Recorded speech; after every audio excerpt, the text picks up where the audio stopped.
Здравствуйте, меня зовут Ивана, и сейчас я расскажу вам о своем младшем брате. Его зовут Димитър.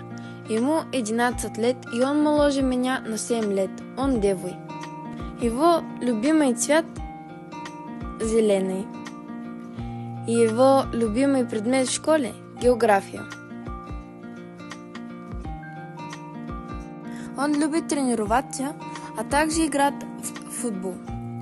Он любит рисовать на свежем воздухе.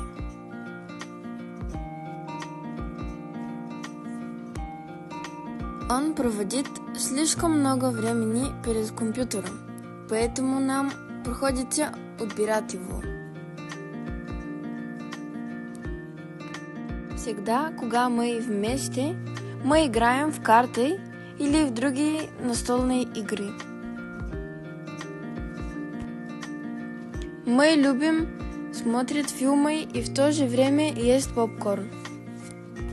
Всегда, когда мы вместе, нам весело. Спасибо за ваше внимание.